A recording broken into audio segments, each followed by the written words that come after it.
سلام دوستان، اومدیم با پارک دوبل و مشکلی که خیلی از هنرجوها با پارک دوبل دارن و خیلی سخت میگیرن. باز این موضوع ما تمام موضوعها رو سعی میکنیم روون بگیم که خیلی سخت برای هنرجو نباشه. سختم نیست.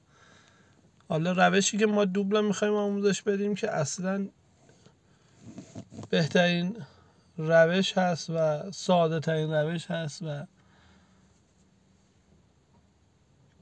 آسون ترین روش، کم اشتباه ترین روش هست برای دوبل زدن و اگه نکاتش رو دقت کنید کار خیلی زیادی نداره و آسون مطمئن باشید با این روش که بهتون میگم خیلی راحت با چند بار دیدن این کلیپ میتونید خودتون انجام بدین و ازش استفاده کنید و مشکلی برای دوبل زدن نداشته باشید. ببینید دوستان، ما 3 تا موضوع باید در نظر بگیریم زمانی که بهمون میگه دوبل بزن. یعنی کسی که از ما دوبل میخواد یا حالا کسایی که دوستانی که میخوان خودشون یاد بگیرن و واینامش دارن، میخوان روش دوبل زدن رو یاد بگیرن و ازش استفاده کنن، ولی اون کسی که داره از ما آزمون میگه، ما بحثمون بیشتر سر آزمونه، ولی خب برای اون دوستانی هم که دارن و واینامشون و میخوان ازش استفاده کنن، زمانی که اون افسری که کنار ما نشسته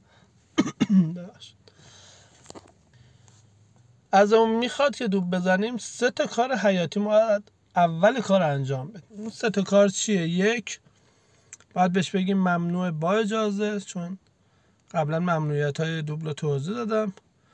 2 راهنمای سمت راست یا بالا رو بزنیم و 3 دوستان ببینید ما میخوایم با همین پرایده بزنیم. ببین فاصله اون ماشین با جدول چقدره. این خیلی برای ما مهمه. یعنی فاصله اون ماشین الان چسبیده به جدول ما حساب میکنیم. این خیلی مهمه برای ما.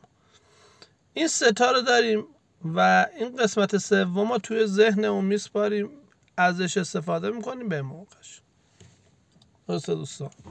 خب میخوایم انجام بدیم.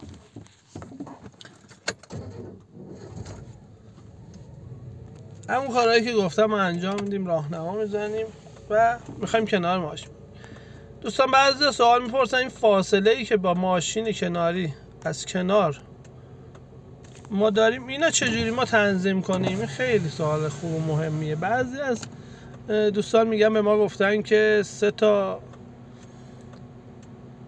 آینه باید فرق اون باشه. خب اون هنرجویی که تازه داره رانندگی یاد میگیره چجوری تشخیص بده اصلا 3 تا آینه چجوری؟ یه روشی از همون اول یاد گرفتیم برای اینکه